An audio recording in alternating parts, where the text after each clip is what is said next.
নমস্কার, দেখছেন ইসিসিএন খবর। আপনাদের সাথে আমি কোয়েল। শুরুতে হেডলাইন্স।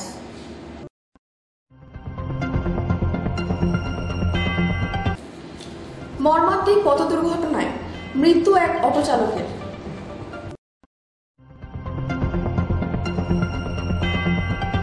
ফের রাজ্যে দোরগড়ায় মশাবাহিত ডেঙ্গু নাড়ছে কড়া, তৈরি প্রশাসন।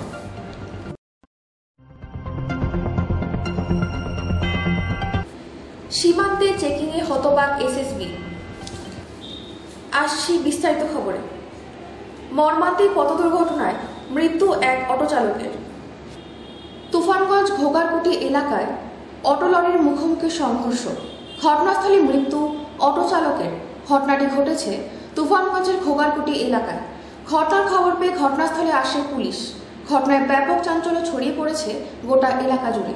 এদিকে মৃতের ভাস্তা তুফানগঞ্জ থানায় জানান, তারা ঠিক হওয়ার পর তিনি কোচবিহার যাচ্ছিলেন, পথে দুর্ঘটনায় কবলে পড়ে। মৃত ওই ব্যক্তির বাড়ি বক্সিরহাট বইকুঠি এলাকায়।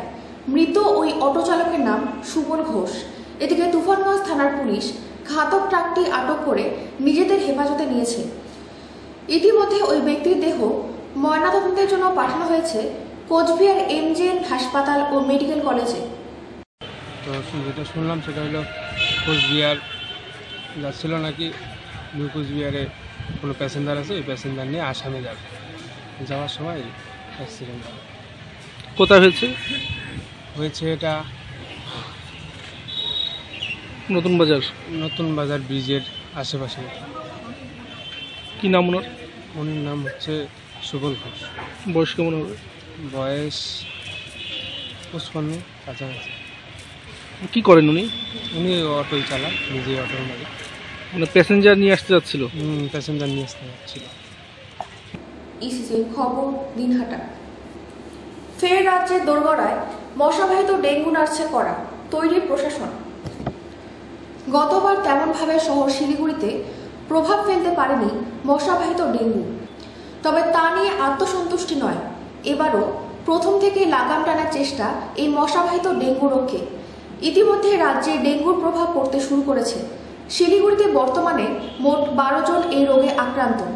2022 সালে ভয়াবহ ডেঙ্গু রোগে প্রাণ গিয়েছিল বহু মানুষের।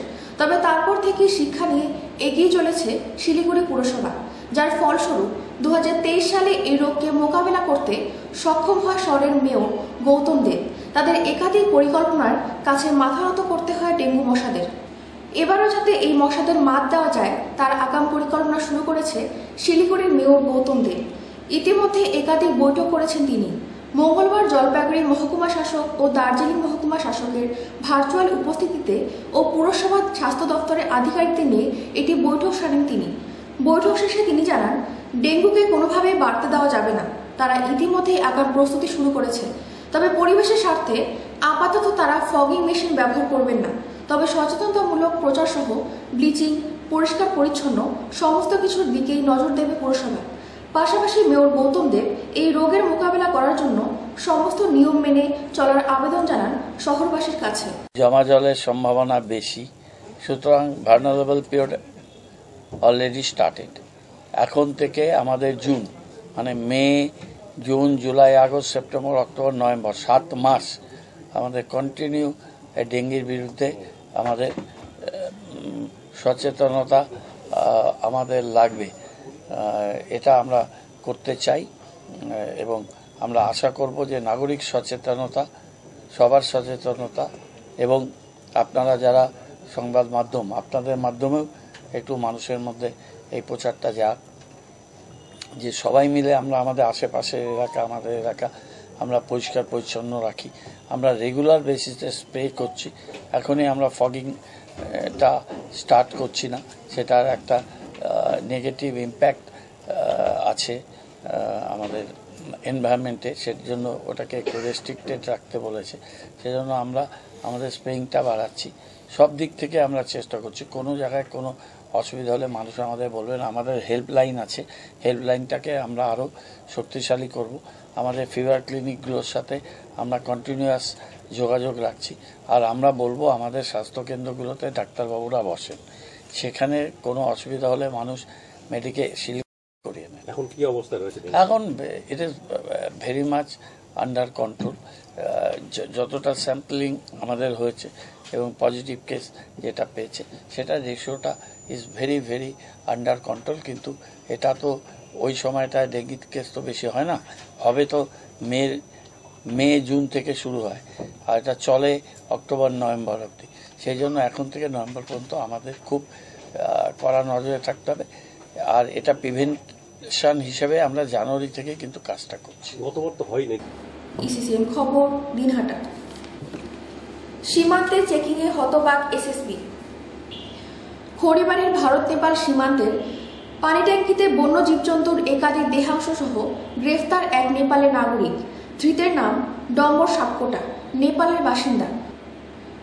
সোমবার সিকিম থেকে 4 চাকার গাড়ি করে নেপালে ঢোকার আগে সীমান্তে চেকিংয়ে ধৃতের কাছ থেকে হরিণের 5টি শিং, সজারু 30টি কাটা, হরিণের খুলি, সাপের হাড় ও হিমালয়ান বোরাল শিং উদ্ধার করে এসএসবি 41 ব্যাটালিয়নের জওয়ানরা। ধৃতকে পরে টুকরিয়াঝাড় বন দপ্তরে তুলে দেয় এসএসবি। আগামীকাল ধৃতকে শিলিগুড়ি মহকুমা আদালতে তুলে রিমান্ডে নিয়ে জিজ্ঞাসাবাদ শুরু করা হবে বলে বন দপ্তর সূত্রে জানা গিয়েছে। আন্তর্জাতিক বন্যপ্রাণী পাচারের সঙ্গে যুবক জড়িত কিনা তার তদন্ত শুরু করেছে বন দপ্তর। ইসিসিএন খবর, দিনহাটা। ভোটদান করলেন তারকা গায়ক অরিজিৎ সিং এবং তার স্ত্রী কোয়েল রয়। মঙ্গলবার বিকেলে মুর্শিদাবাদ জেলার জিয়াগঞ্জের প্রীতম সিং জিএসএফপি বিদ্যালয় ভোট গ্রহণ কেন্দ্রে অরিজিৎ সিং তার স্ত্রী কোয়েল রায়কে স্কুটিতে চাপিয়ে উপস্থিত হন। তাদের গণতান্ত্রিক অধিকার প্রয়োগ করেন। যাতে করে অরিজিৎ সিং এর ভোট দিতে আসাকে কেন্দ্র করে কেউ ভিড় না জমায়, তাই অরিজিৎ সিং এবং তার স্ত্রী কার্যত মুখ ঢেকে স্কুটি চালিয়ে চলে আসেন ভোট গ্রহণ কেন্দ্রে। ভোটদান করা মাত্রই তার স্কুটি চালিয়ে আবারও বাড়ির উদ্দেশ্যে রওনা দেন। ন্যায়ের পক্ষে এবং সত্যের পক্ষে এবছর অরিজিৎ সিং তার গণতান্ত্রিক অধিকার প্রয়োগ করেছেন বলে জানিয়েছেন তিনি। ইসিসিএন খবর, দিনহাটা। পৈতৃক সম্পত্তি থেকে উৎখাত করতে মারধরের অভিযোগ, থানায় দ্বারস্থ দম্পতি। বাবার মৃত্যুর পর সেই পৈতৃক ভিটা থেকে চিরতরে উৎখাত করার অভিযোগ উঠল ময়নাগুড়িতে, যার জেরে সোমবার মারধরের ঘটনা ঘটে বলে অভিযোগ দায়ের হয়েছে ময়নাগুড়ি থানায়। এমনই অভিযোগ উঠল ময়নাগুড়ি পৌরসভার 2 নং ওয়ার্ডে।